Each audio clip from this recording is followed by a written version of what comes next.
In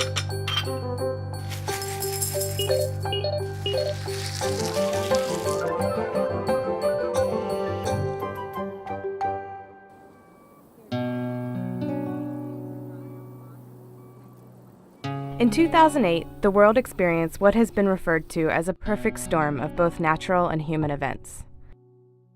Droughts in grain-producing nations, increased demand for meat, the lowest reserve of food stocks on record, and rising fuel prices led to what is referred to as the 2008 global food crisis. In the United States, the results were $4 per gallon gasoline and higher costs for food staples. In some regions of the world, people saw their cost of food double or even triple. How did a world so rich with food end up with such a vast problem? To uncover the answers, it pays to step back, far back, and get a global perspective.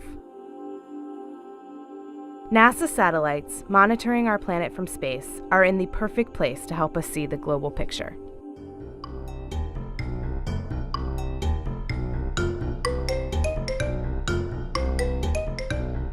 Agriculture, the process of growing food and fuel, is usually far more complex than simply growing something and getting it to market.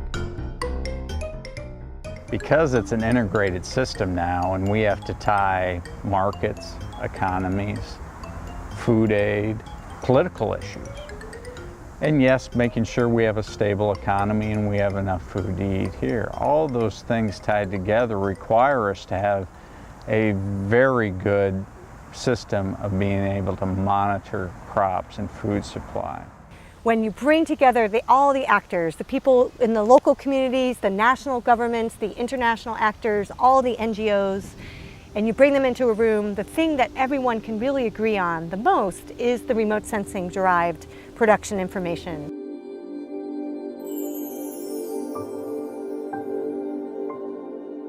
One of the best ways to gauge world food production at any given time is to monitor from space literally how green food-producing regions are. By looking at the greenness of a particular area, scientists are able to tell how much photosynthesis is occurring, therefore providing an indicator of how lucrative the harvest will be. So if you look at the terabytes of data that come out of the sky every day, the most commonly used index is the vegetation index. This indicator, developed in the late 1970s by Dr. Compton Tucker and his team at the NASA Goddard Space Flight Center, is the Normalized Difference Vegetation Index, or NDVI. When you have these data, you also are able to look at where you have better conditions for plant growth and worse conditions, and this is where these data become really useful to look at agricultural production, agricultural shortfalls, because you have this history over many years, and you know these were good years, these were bad years, the present year is somewhere in between, so on and so forth. It's a really interesting indicator because it lets us see the health and the productivity of plants at a wide variety of scales. What it does is it opens up to all those decision makers who have to make decisions about their crops now. They can be now serviced a lot better with this new real-time system. But NASA looks at more than just how green our planet is day to day.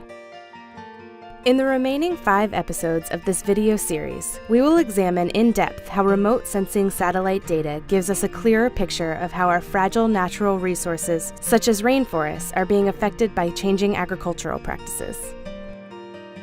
How communities facing disaster, famine, or human strife may be able to get access to food. How precious water resources are being used around the world. And even how our changing climate might alter the future of food in the wake of the recent crisis. By using satellites to better understand how agriculture works today, we're better prepared to face the challenges of climate change and increasing population sizes to ensure the world has food on the table tomorrow.